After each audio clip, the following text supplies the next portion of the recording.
We will call the November 20th, 2017 Nebraska Public Service Commission meeting to order.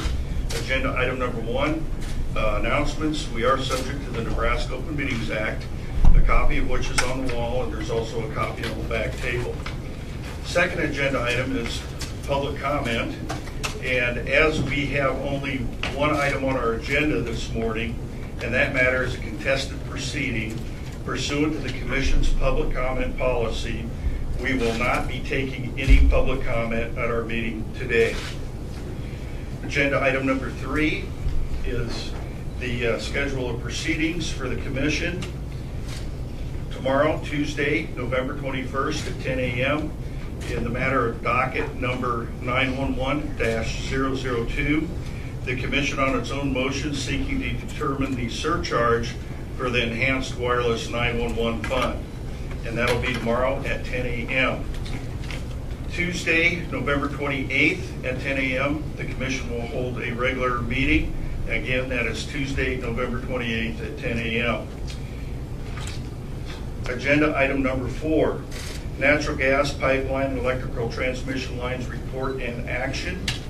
And I want to remind everyone that even though we are entering a final order today, while the time for appeal of the order runs, the commissioners and the staff remain under the same ex parte rules as during this entire proceeding. So with that, the chair recognizes Ms. Nicole McCahey. Good morning, Commissioners. Good morning. We have one item on our agenda this morning, and it is in the matter of OP003, the application of TransCanada Keystone Pipeline LP out of Calgary, Alberta, seeking approval for a route of the Keystone XL Pipeline pursuant to the Major Oil Pipeline Siting Act. And this morning I have an order prepared that would approve the Keystone Mainline alternative route. Move approval. Second. It's been moved by Commissioner Landis, seconded by Commissioner Johnson. Are there any questions or comments from the commissioners? I have comments. Commissioner Rhodes. I'm going to be voting no on this application for the following reasons. 1, the route violates the due process of landowners. There are at least 40 landowners along the approved route who may not even know that their land is in this pipeline's path. Since they may not know that they are in the path of the pipeline, they may not have participated in this proceeding and may not have had an opportunity to make a case before this commission.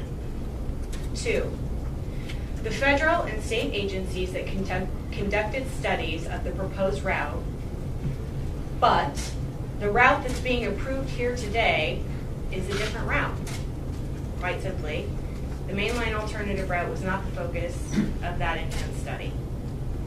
3, while the routes have moved off of the official map of the Sandhills, both routes, both the proposed or the preferred and the mainline alternative route, still run through several miles of fragile soils that have a high probability of landslides and will be difficult to restore once they are disturbed. 4, the mainline alternative route crosses the Ogallala Aquifer in Nebraska.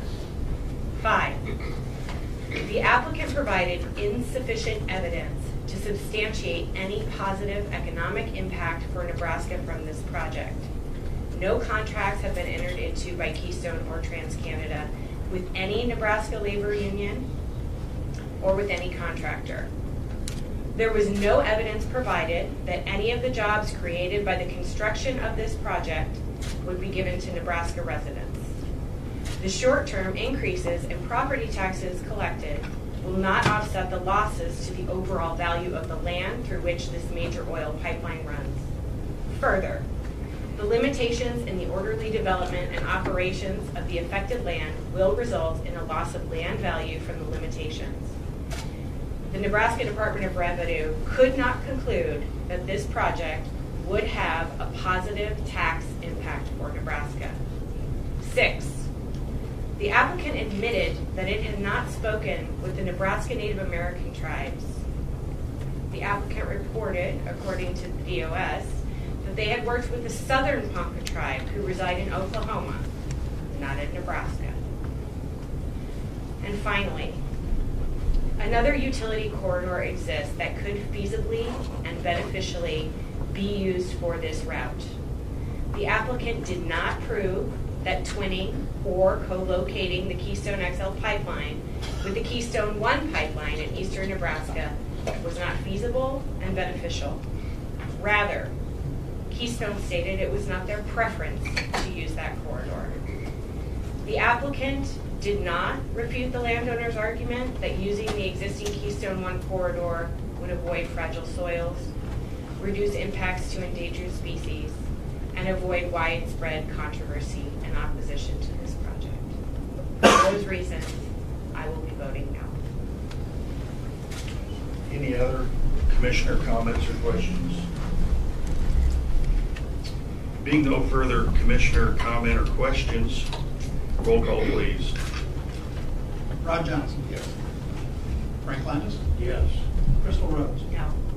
Mary Ritter. No. Tim Schramm. Yes. Motion carries 3 ayes, 2 nays. Are there any other items to come before the commission for the good of the order? I have nothing. Okay. With that, we are adjourned. Thank you for your attendance today. I have a copy of the order. It's not the signed order, so if you're going to scan anything, it needs to be whatever was posted in the news release.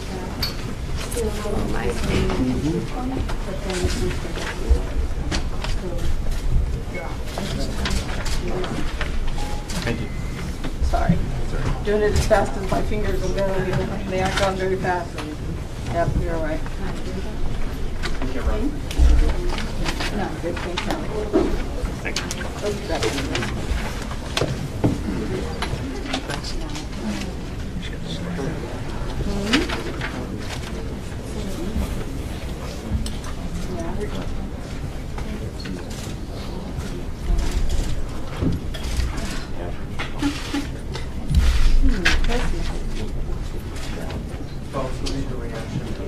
Warming up in here?